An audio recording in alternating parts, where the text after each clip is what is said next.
guys, what's up? It's Fern. I hope you are all doing well. Thank you so much for joining me for another planty video. So for today's video, I wanted to talk all about string of hearts. A lot of you guys have been requesting this video, and I have been really into my string of hearts and propagating them and whatnot lately. So I figured it was time for me to do the string of hearts video.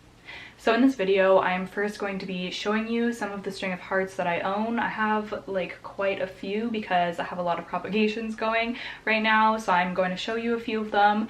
Then we're going to talk about the care, and then I'm going to show you a couple of methods of propagation and just kind of discuss my propagations further, I suppose. So if you're interested, just keep on watching and make sure you give this video a like if you like string of hearts. Okay, so I have two varieties of string of hearts, or the botanical name is Ceropegia woodii. And the two types that I have are just the regular green string of hearts and the variegated string of hearts. There's also allegedly a silver glory variety, although I have heard some discussions of people thinking that that is not a real variety and it just reverts back to normal, or it's just a regular string of hearts that gets a lot of light. I have no idea. I do not have that variety, so I'm just going to speak to the regular and the variegated form. So as you guys know, I have my large string of hearts. She is hanging here behind me. She is very long. She is honestly probably like 3 to 4 feet long, and I am constantly taking propagations from her. She did get neglected a little bit, so she is a little sparse on the top, but you know, I think she's making a comeback, and she's also giving me a lot of babies, so I really love that. String of hearts, we will talk about propagation, but they are very easy to propagate, so that's fun. And then this is my original mama variegated string of hearts. I just recently took multiple propagations from it, so it's quite short again, but it's very healthy. I love this string of hearts. The variegation is so pretty, the white parts.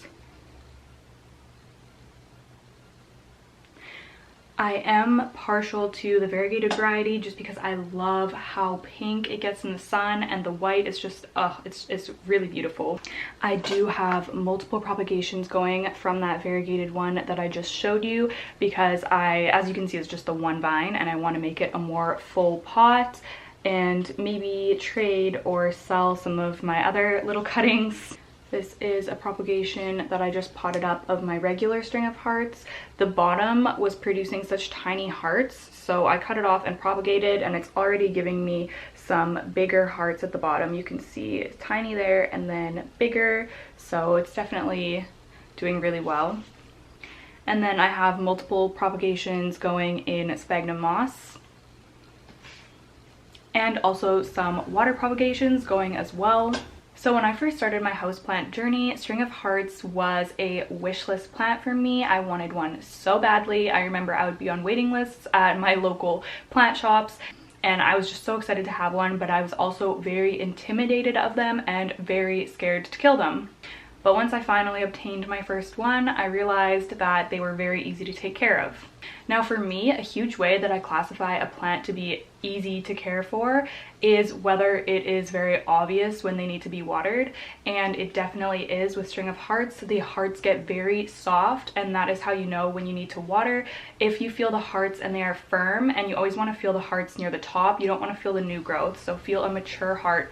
And if it's firm, it's good, it's retaining a lot of water. Like, do not water her because that is what's going to kill her. So when they are soft and bendy, you are good to go. I give it a full drench watering, and by the next day, the hearts will feel nice and plump again. The number one way that you're going to kill your string of hearts is by overwatering. So that's, I think, the most important thing. Secondly, string of hearts do thrive in high light.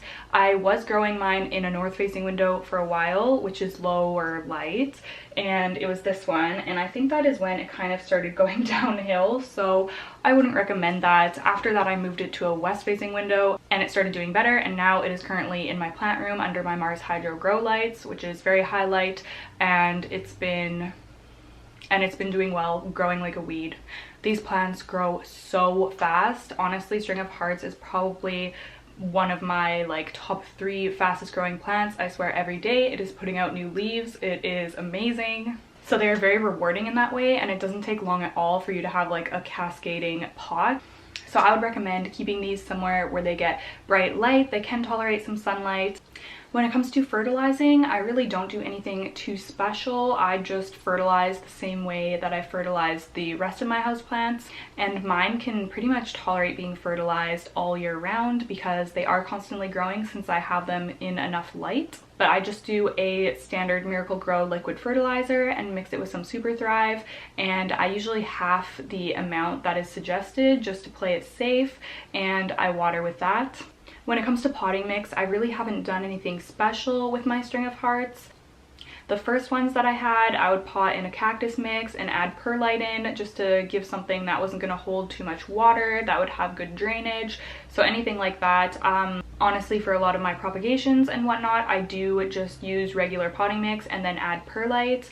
Or if I'm feeling fancy, like for my variegated string of hearts, I believe, yeah, I did do my regular mixture that I like to do with orchid bark, cocoa coir, charcoal, perlite, and pumice, and it just gives like a chunkier soil mix. But honestly, I haven't noticed these guys being too fussed. Like, as long as you don't overwater them, they are pretty happy. And as for pots, you can see most of mine are actually in plastic pots. I think you can get away with plastic or terracotta. I think they would do really well in terracotta, especially if you tend to be a little bit of an over-waterer. I did have my original one in terracotta and it did really well. I ended up selling that one when I moved though. In regards to humidity, they actually do really well in a lower humidity. They can tolerate 40-ish%, so you don't have to worry about having them right next to a humidifier or anything like that. And also for pests, I have never had a pest on any of my string of hearts. I feel like I need to knock on wood. A lot of my like more succulent plants, I don't really have pest problems. I am gonna take a guess that something like mealybugs might like them. I'm not really sure, but personally I have never experienced having pest issues with mine, which is also really nice and something that makes them a kind of easier houseplant as well.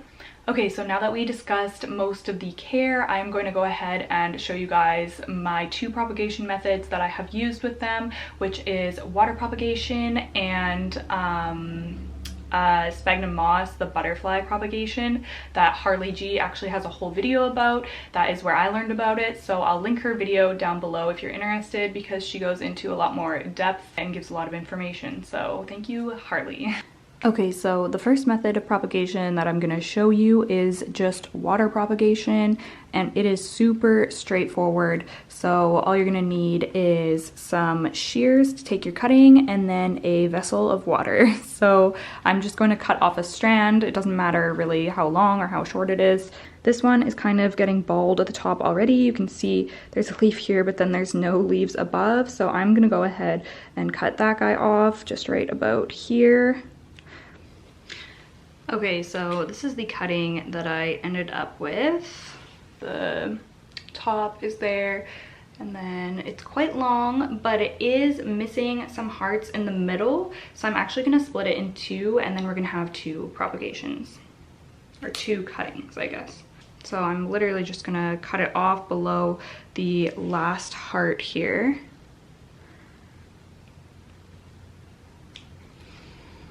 And then I'm just gonna trim off some of these bald parts. There's just a bunch of tubers there. Okay, so now we have our two cuttings, and as I mentioned, these are the tubers, those little kind of like balls on the stem there. And this is where roots are going to grow out of. So you can also find them where the leaves are on the string of hearts.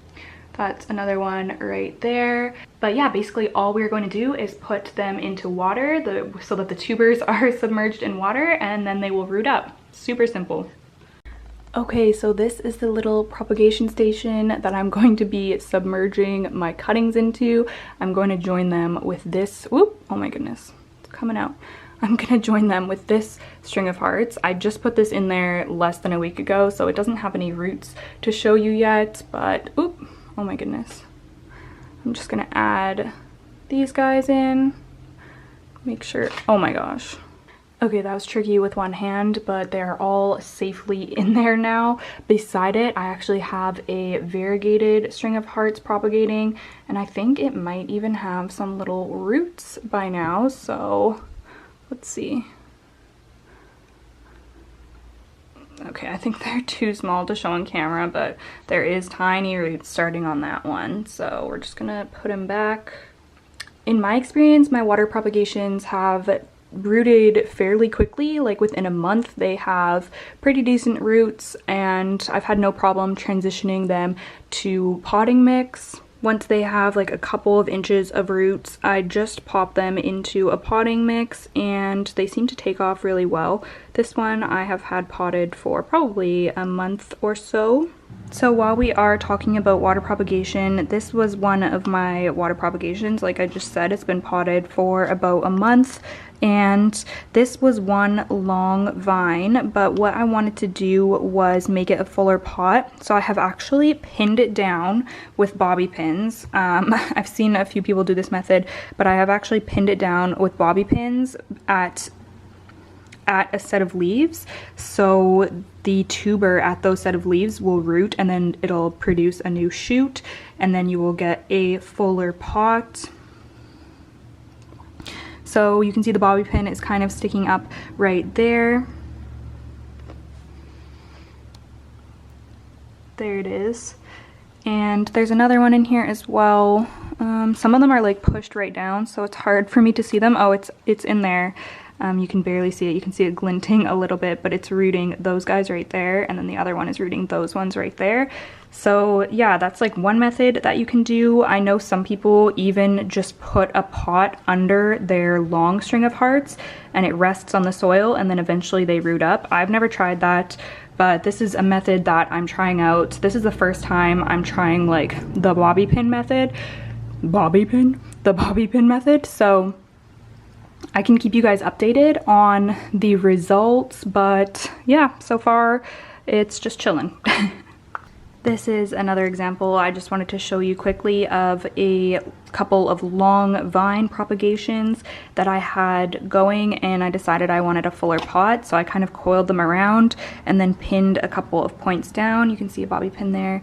It does still have like a couple little vines coming out, but I'm really hoping for new offshoots to come out of the top of the pot. There's a few bobby pins in here, so I'm just keeping an eye on this, and yeah, we will see what happens.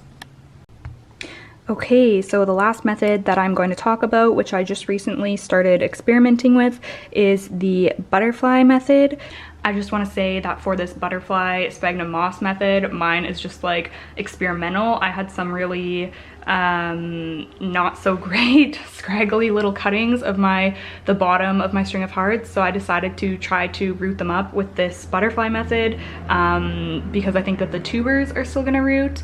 But yeah, so it's just kind of experimental. I'm not like a pro at this or anything, and mine look pretty shite, so don't judge them, okay? Go watch Harley's video.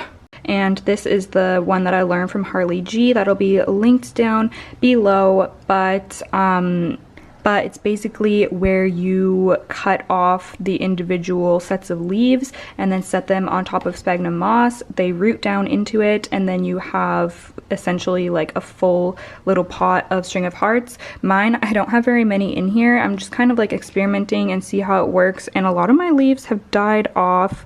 But even though the leaves don't look great, the tubers have rooted up. So yeah, I don't know. I'm just like going with it at this point because I think it's really interesting.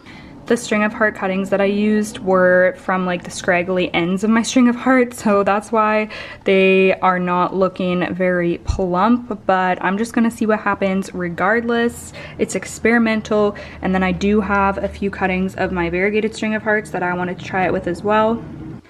Okay, so once again, you are going to want to take your cutting.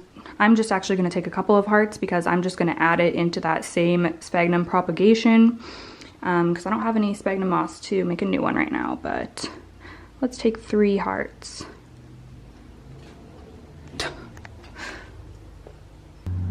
Okay, so all you're going to do is simply just cut it so you just have the sets of leaves. So that's one set of leaves. I'm just gonna trim off like the excess vine. I don't know if that really matters, but I'm gonna do it anyways. These are bigger hearts, so it'll probably be easier for me to monitor in here. They're not just gonna shrivel up and die on me, hopefully. So this is like the little butterflies, your little sets of hearts here. And all you're gonna do is just set them on top of your moist sphagnum moss. Mine is actually super dry right now. I need to water it, so I'm gonna do that first, and then I'm gonna see if we can get a visual on what the roots are looking like from those tubers. Oh, I should say that I let the moss get like almost completely dry, and then I just drench it.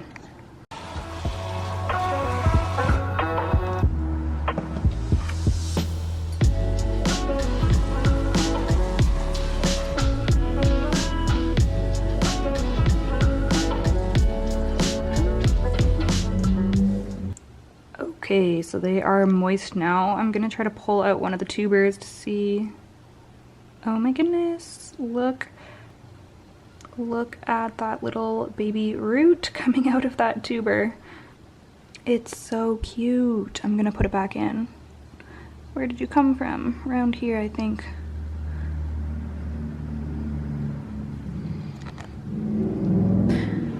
I don't know if any of my variegated ones have rooted yet.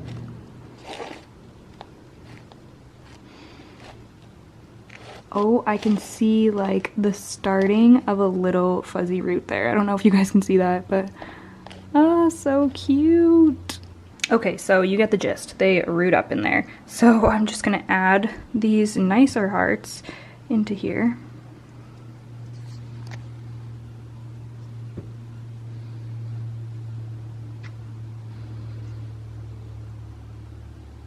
And I just kind of make sure that the tuber is touching the moss. Oh my gosh, those look so much better than the crappy cuttings I took before. That's so funny.